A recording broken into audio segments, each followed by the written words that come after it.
ये एग्जाम में बहुत अच्छा खासा क्वेश्चन तुमको नंबर दे जाएगा, कम से कम भी तो 5 नंबर तो दे ही जाएगा था आराम से, मिनिमम 5 नंबर। इसको ध्यान से समझना और बारीकी से समझना। कुछ और चीजें पहले हम क्लियर कर देते हैं। यहाँ से ये जो नीचे वाला है एग्जाम के दृष्टि से नहीं है, मतलब परीक्षा में नहीं पूछता है, ठीक है ना, नहीं पूछता है। कौन वाला सर? जहां से त्रिघात चालू होगा वहां से एग्जाम में नहीं पूछता है, ये त्रिघात वाला शून्यक नहीं पूछता है। तो जो भी कुछ हमको सबसे ज्यादा फोर्स करना है सर, ये यहाँ पे दो घात वाला जो द्विगो शून्यक जो आ रहा है अल्फा बीटा वाला, यहीं तक, मतलब कि आधा बोर्ड ही हम लोग को यहाँ तक समझेंगे, और यहाँ तक का सबसे ज्यादा एग्जाम में तुमको नंबर नीचे वाले को नहीं आएगा, एकदम में नहीं, और यही तुमको 5 से 6 नंबर ला के दे देगा। थोड़ा से भी ज्यादा दे सकता है, लेकिन मिनिमम 5-6 नंबर तो ला ही देगा। सब्जेक्टिव में 2 क्वेश्चन मिल सकता है, ऑब्जेक्टिव में 2-3 को मिल सकता है, ठीक है। हेडिंग क्या कहता है? किसी बहुपद के शून्यकों और गुणांकों में संबंध। मतलब क्या सर? हमारे पास में कोई चीज शून्यक है, शून्यक मतलब कोई भी x के मान है, और कोई भी गुणांक है उसका, उसमें दोनों में क्या संबंध है? जैसे कि कोई शून्यक है 2 के साथ, तो प्लस वाला के साथ में क्या संबंध है, गुणांक में क्या संबंध है। इस तरीके से क्वेश्चन इसमें मिलेगा, ठीक है ना। तो पहले नॉर्मली हम लोग 9 क्लास में चलते हैं, हल्का सा 9 क्लास में, कि 9 क्लास में हम लोग एक ही चीज पढ़े थे, रैखिक बहुपद और उसका शून्यक एक ही निकलता था, ठीक है ना। पहले ही बता चुके हैं कि जितना घात वाला बहुपद उसको शून्यक लगभग उतना ही मिलता है, ठीक है ना। तो सीधी सीधी रैखिक के लिए सर हम लोग जानते हैं कि रैखिक में ax प्लस b है, तो जाहिर सी बात है कि बराबर में 0 लेके रखते हैं, बराबर में 0 और माइनस में b जाता था, और यहाँ a बटा आ जाता था, तो ये हमारे पास में आंसर आ जाता था, माइनस में b बटा a। रैखिक बहुपद के लिए हमारे पास शून्य सिर्फ और सिर्फ एक ही होता है, जो कि माइनस में b बटा a होगा। ये 9 क्लास के लिए हम लोग को 10 से कोई लेना देना नहीं है, ये भी हम लोग को एग्जाम से कोई मतलब नहीं है 10 क्लास में, लेकिन समझाना था क्योंकि शुरुआत वहीं से होगा। अब यहाँ से चलेगा, यहाँ से एग्जाम में आना चालू, यहाँ से लेकर के यहाँ तक इतना चीज तुमको बहुत अच्छा खासा नंबर दे देगा, बिल्कुल भी नहीं भूलना। इसमें लेकिन बहुत ज्यादा गलती करेगा, इसलिए हर चीज को बारीकी से समझा देते हैं पहले ही। अल्फा बीटा द्विघात बहुपद p ऑफ x बराबर में x square b x plus c, a equal not 0 के शून्यक हो तो x माइनस में अल्फा और x माइनस में बीटा p ऑफ x के गुणनखंड होते हैं। अतः a x square plus b x plus c को हम लोग क्या लिख सकते हैं सर, इस तरीके से के एक्स माइनस में अल्फा एक्स माइनस में बीटा, और ये के का मतलब क्या है, कोई भी यहाँ पर गिनती के अक्षर हो सकता है, 2 4 6 8 10 12 14 16 कुछ भी हो सकता है। के मतलब जैसे कि कोई भी वास्तविक संख्या ले सकते हैं, कुछ भी रह सकता है वहां पे, वो रहेगा अंक में। के मतलब सर कांस्टेंट, मतलब कि के हमेशा अचर पद ही रहेगा, यहाँ लिख दिए हैं, मतलब हमेशा गिनती ही रहेगा वो, वहां पर और कुछ भी नहीं रहेगा, गिनती ही रहेगा। इसको हम लोग ऐसे लिख सकते हैं सर, गुना जब करके लिखते थे तो वैसे लिख सकते थे, ठीक है ना। अगर इसको सभी के साथ में गुना करेंगे बाहर में तो इसको ऐसे लिख सकते हैं, ठीक है। आपको हमको यहाँ से अब 2 नंबर 4 नंबर बन गया है। सबसे पहला चीज है, जब भी हम इसको तोड़ेंगे तो 8 क्लास में जब हम लोग सीखे थे गुणनखंड तोड़ने के लिए, जैसे कि एक्स स्क्वायर प्लस में 2x प्लस में 2, इसको गुणनखंड तोड़ने के लिए क्या जानते थे, शुरू से लास्ट में पहले गुना एक्स स्क्वायर, जोड़ने पर घटाने पर और गुना करने पर, इन कंडीशन में से कोई भी चीजों में आना चाहिए था 2x स्क्वायर, और 2x भी आना चाहिए, जोड़ने पर भी घटाने पर भी और गुना करने पर भी आना चाहिए। ऐसा ही ना हम लोग सीखे थे बचपन में, ऐसे करके 2x स्क्वायर होता है बाबू, तो गुना करने से ये आ जाना चाहिए, ये जोड़ने घटाने से बीच वाला आना चाहिए। तो इसमें x प्लस में x करेंगे तो सर 2x नहीं, यहाँ पर सिर्फ हम लोग कितना रखे थे, एक रखेंगे सही रहेगा, सॉरी एक रखेंगे तो, क्योंकि अपना मन से ना क्वेश्चन ले रहे हैं। तो यहाँ पर अगर एक रखते हैं तो एक्स स्क्वायर प्लस प्लस में 2x और एक्स स्क्वायर आराम से हो सकता है। तो यहाँ पर जिसे हम लोग कॉमन ले लेते थे, x प्लस में 1, x कॉमन लेकर के, और फिर प्लस में x प्लस में 1, और जो कॉमन मिलता था उसको रख लेते थे सर x प्लस में 1, x और x प्लस में 1, और दोनों का वैल्यू कितना आएगा बराबर में, अगर 0 रख के चलेंगे तो x की वैल्यू माइनस में 1, x की वैल्यू माइनस में 1, इस टाइप में। मतलब सीधा सीधी कि जो हम लोग का अल्फा है इसी को हम लोग अल्फा बोलेंगे और इसको हम लोग बीटा बोलेंगे। एक्स के मान दोनों आएगा, एक को अल्फा बोलेंगे, एक को बीटा बोलेंगे। इसी को शून्यक बोलते हैं दशमलव में। दशमलव में सिर्फ नाम अलग है, काम आठवां वाला है, ठीक है ना। जो आठवां में पढ़े थे गुणनखंड, वही वाला ये सेम टू सेम यही बना दिए हैं। और क्या एग्जाम्पल सब बताएंगे तो समझाएंगे और अच्छा तरीका से, लेकिन यहाँ पर शॉर्ट में समझा रहे हैं कि हमको ऐसे रहता था, उसको तोड़ते थे इस तरीका से, और बगल में हम लोग कुछ लेते थे कांस्टेंट में, कुछ भी रहता था गुना उना में, 2 4 6 8 10 कुछ भी, ठीक है ना। तो यहाँ से हम लोग का जो पहला फॉर्मूला याद रख लेना है, यही चीज है कि अल्फा और बीटा द्विघात बहुपद के पी ऑफ एक्स ये रहेगा, ठीक है ना, कि द्विघात बहुपद इसका कितना शून्य होगा, पी ऑफ एक्स बराबर x square b x plus c. दो शून्य होगा, और दो शून्य कौन कौन, अल्फा बीटा, एक ऑब्जेक्टिव, इसमें जीरो कभी नहीं लेना है, ठीक है ना।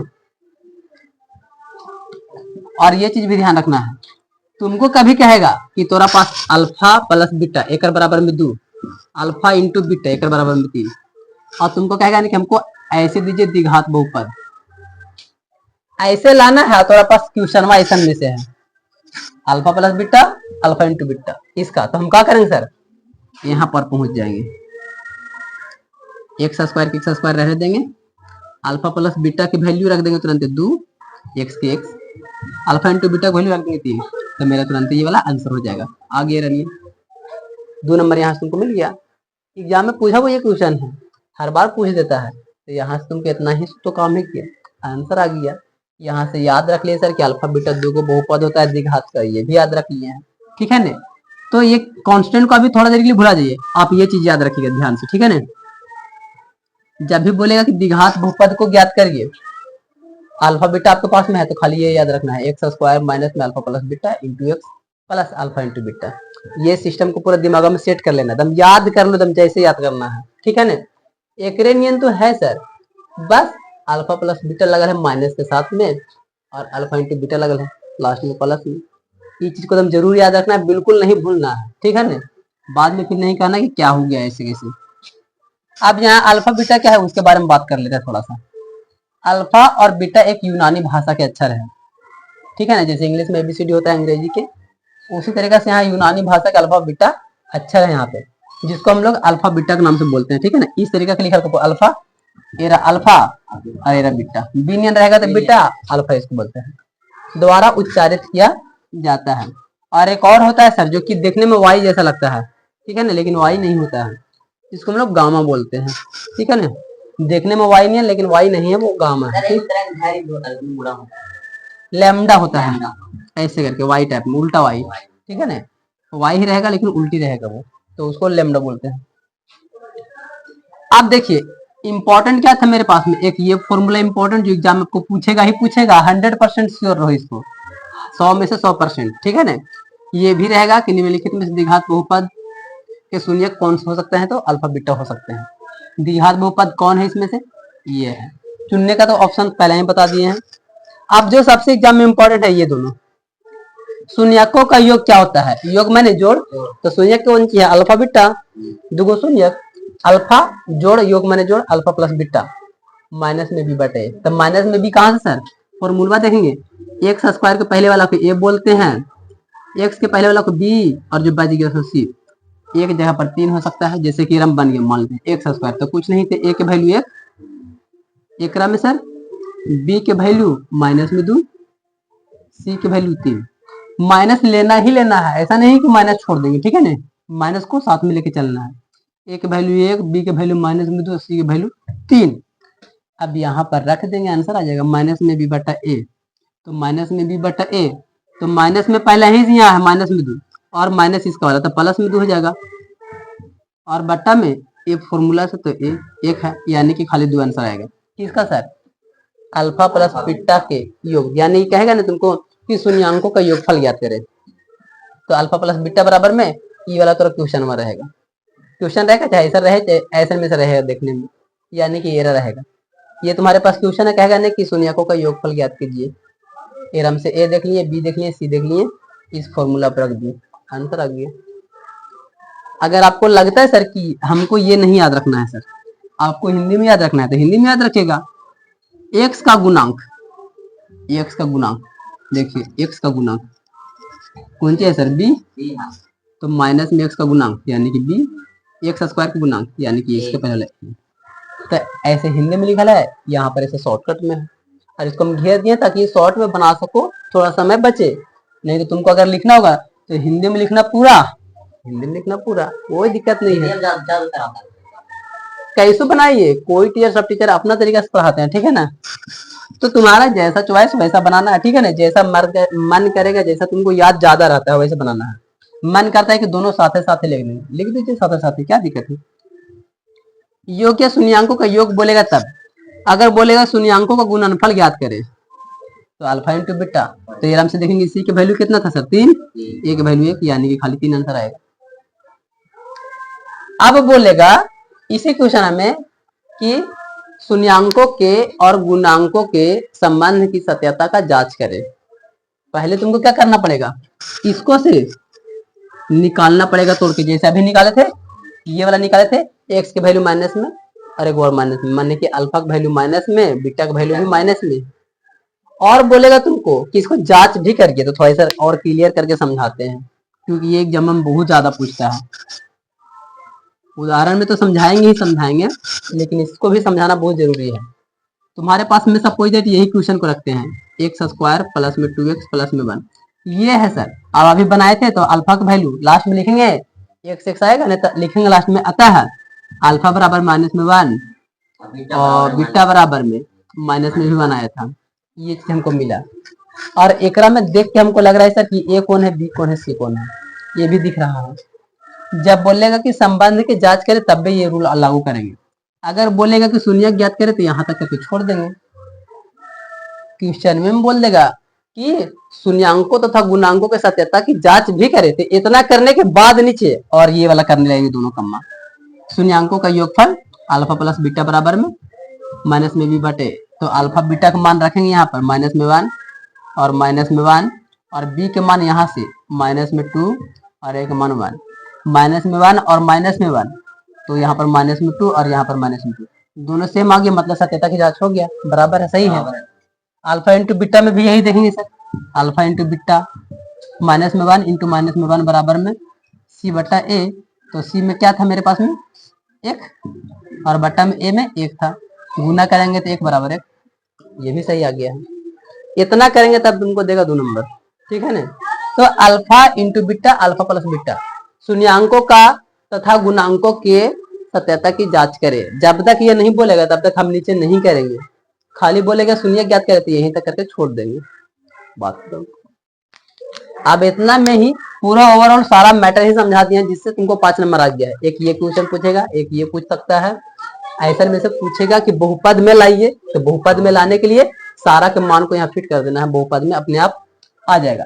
तो यही तरीका से ज्यादातर क्वेश्चन पूछेगा, और एक आदमी कभी बटा में पूछ देता है 1 बटा अल्फा प्लस 1 बटा बीटा करके, इसे एलसीएम बना लेना। इसको एलसीएम बनाएंगे तो क्या हो जाएगा sir, alpha into beta, alpha से अल्फा कटेगा तो बीटा प्लस में यहाँ बचेगा अल्फा, फिर से alpha plus beta formula alpha into beta, फिर यहाँ पर मान रख देंगे सर माइनस में बी बटा ए, और फिर यहाँ होता है सी बटा ए से ए कटेगा माइनस में बी बटा सी, और यहाँ पर जो मान रहेगा एरम से एरा पर रख देंगे सर। ये क्वेश्चन बहुत ज्यादा एग्जाम में देखा जाता है, ठीक है ना। तो ओवरऑल जितना हमको चैप्टर में पता ना, उससे पहले हम अपना मन से इतना सारा बता दिए हैं, ताकि दिमाग में घूमेगा नहीं कि यार कैसे बनाएंगे, सर से पूछना पड़ेगा, पूछने का अब जरूरत ही नहीं रहेगा। ये नीचे वाला एग्जाम के दृष्टि से नहीं है, फिर भी थोड़ा सा समझा देते हैं, ठीक है ना। जब 3 घात के बोलेगा, अगर बाय चांस मान लेते कभी एग्जाम में आ ही जाए, लेकिन आएगा नहीं, ठीक है ना। अल्फा बीटा गामा त्रिघात बहुपद a x cube b x square c x plus d, इसका शून्यक रहेगा 3 गो, ठीक है ना। जब क्यू रहेगा तो समझ लीजिए कि उसका बहुपद भी शून्यक भी 3 गो आएगा, अल्फा बीटा गामा करके, और जैसे इसमें बनाया था वैसा इसमें भी आ जाएगा, ठीक है ना। तो अगर बोलेगा कि शून्यांकों का योगफल, अगर 3 को शून्यक रहेगा तब, तो अल्फा बीटा और गामा तीनों को प्लस में रखने के बाद माइनस में भी बटे, उसी वाला कंडीशन। एक को रहेगा सर अल्फा इंटू बीटा फिर से प्लस, बीटा इंटू गामा फिर से प्लस, गामा इंटू अल्फा, तब इसके लिए हम लोग सी बटा ए यूज करेंगे। और कभी रहेगा तीनों को गुणनफल सर, तीनों को गुना कर दीजिए, alpha into beta into gamma minus में डी बटे, ये 3 फॉर्मूला है। यहाँ पर जगह कम था, इसमें हम साथ ही लिखे थे, सबका हिंट दिया, एरा में अलग अलग लिखे हैं, देखो alpha plus beta plus gamma के लिए यहाँ हिंदी शून्यांकों का योग ये वाला हो गया, ठीक है। एक्स स्क्वायर का गुणांक यहाँ से बी हो जाएगा माइनस में एक्स को गुणांक ये माइनस में बी बटे शून्यांकों का गुणनफल हो जाएगा सर माइनस में अचर पद, तो माइनस में अचर पद कौन है सर, डी है मेरे यहाँ पर अचर पद और नीचे में एक्स को गुणांक यानी कि ये हो गया। और एक बच गया सर ये वाला, तो इसके लिए क्या बोलेंगे, दो शून्यकों को एक साथ लेकर के उनके गुणनफलों का योग, दो शून्यक एक साथ में लेकर के दू को सब जगह देखो, दो शून्यकों के एक साथ में लेकर के उसका योगफल और गुणनफल के साथ में योगफल, तो इसका हो जाएगा एक्स का गुणांक, एक्स का गुणांक देखिए सी एक्स की गुणांक ए, जस्ट फॉर्मूला ये वाला। ये एग्जाम में नहीं आएगा तो इस पर ज्यादा दिमाग नहीं दौड़ाना है, ठीक है ना। दिमाग हमको कहाँ तक दौड़ाना है, यहाँ तक, ज्यादा दिमाग पर लोड नहीं देना है। एग्जाम में इसलिए तो नहीं दिया है कि ज्यादा लेकिन दिमाग पर बोझ ना डाले, इसलिए हम लोग को उसी पर ज्यादा जोर डालना है जो एग्जाम में पूछे भी, जो नहीं पूछेगा उस पर हम जोर डाल के अपना समय बर्बाद नहीं करेंगे, ठीक है ना। लेकिन चैप्टर में है तो हम बता दे रहे हैं, ठीक। अब इसके बाद हम लोग समझेंगे उदाहरण वाला को पहले और उसके बाद में चैप्टर में चलेंगे, ठीक है ना। और ओवरऑल अब तुम बना सकते हो क्वेश्चन को, ठीक है ना।